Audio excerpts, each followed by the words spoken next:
हिमाचल प्रदेश सरकार पर्यावरण संरक्षण को बढ़ावा देने के उद्देश्य से एचआरटीसी के बेड़े में 297 नई इलेक्ट्रिक बसें शामिल करने जा रही है। इसी कड़ी में सोलन जिला में 6 इलेक्ट्रिक बसें पहुंच चुकी है, जिनका जल्द ही ट्रायल शुरू किया जाएगा। इन बसों की उपयोगिता और पहाड़ी क्षेत्र में उनकी कार्यक्षमता को लेकर स्थानीय स्तर पर चर्चाएं तेज हो गई है। स्थानीय निवासी सुधीर आहूजा ने कहा कि इलेक्ट्रिक बसें पर्यावरण के लिहाज से बेहतर पहल है, क्योंकि इससे प्रदूषण में कमी आएगी। हालांकि उन्होंने हिमाचल की भौगोलिक परिस्थितियों और सड़कों की स्थिति को देखते हुए इनकी सफलता पर सवाल भी उठाया। उनका कहना है कि एक बार चार्ज होने पर करीब 150 किलोमीटर चलने वाली ये बसें क्या राजगढ़ और सुबाथू जैसे दुर्गम व कच्चे मार्गों पर समान क्षमता से चल पाएंगी, ये बड़ा प्रश्न है।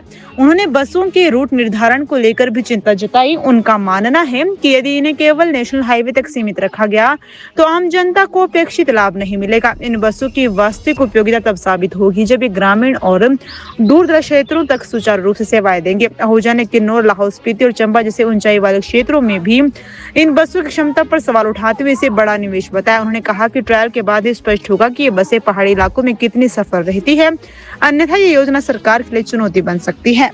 जैसे आपके माध्यम से पता लगा कि 6 इलेक्ट्रिक बसें आप बोल रहे हैं कि सोलन में आई है, तो जो हिमाचल गवर्नमेंट ने क्या कहते हैं इनको परचेज़ किया होगा। लेकिन ये है कि वो अगर इन्वायरमेंट के हिसाब से देखा जाए तो बहुत अच्छी बात है, क्योंकि वो पोल्यूशन कम क्रिएट करेंगी। लेकिन ये है कि जितनी उनकी कॉस्ट है और जैसी यहाँ पे सड़कों की हालत है, क्या वो सक्सेस होगी।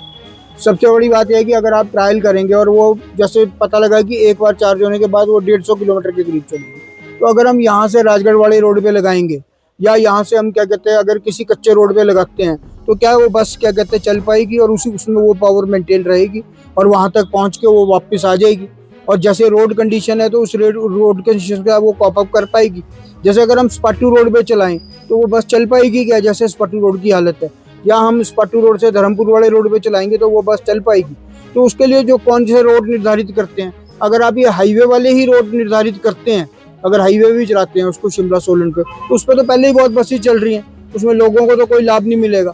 और दूसरी बात यह है कि इको फ्रेंडली तो वो रहेगी, लेकिन वो कितनी सक्सेस है और 6 बसों से हम कितने आदमियों की जरूरतें पूरी कर देंगे।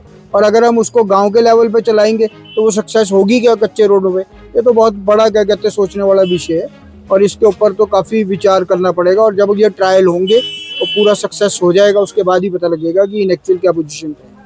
इस बसों को वो गांव के रोड पे चलाएंगे कि नेशनल हाईवे पे चलाएंगे, सबसे बड़ी बात तो ये है। अगर वो शिमला सोलन, शिमला बिलासपुर इन रोडों पे चलाते हैं तो इन रोडों पे तो पहले भी बसें हैं। अगर वो गांव के साथ कनेक्ट करते हैं तो हमारे रोड्स की ऐसी कंडीशन है कि वो वहाँ पे चल पाएंगी और वो वैसी ही परफॉर्मेंस देगी जैसी कि क्या कहते हैं वो कह रहे हैं। तो ये तो ट्रायल के बाद ही पता लगेगा और ये बड़ा संवेदनशील मसला है।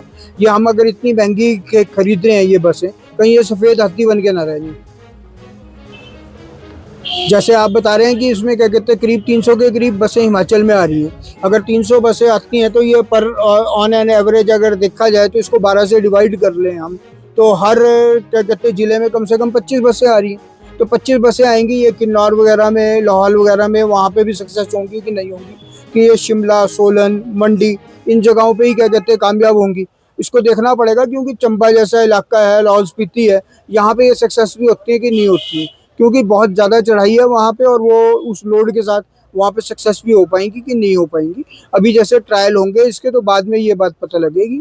और ये कोई ऐसा लगता नहीं है कि क्या कहते हैं बहुत ज़्यादा फ़ायदे वाला है।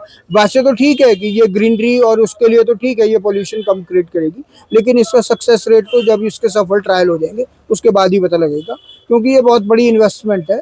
और अगर ये इतनी बड़ी इन्वेस्टमेंट अगर सक्सेस नहीं होती तो हिमाचल गवर्नमेंट इसमें क्या कहते हैं कैसे कॉप अप करेगी, ये देखने वाली बात है।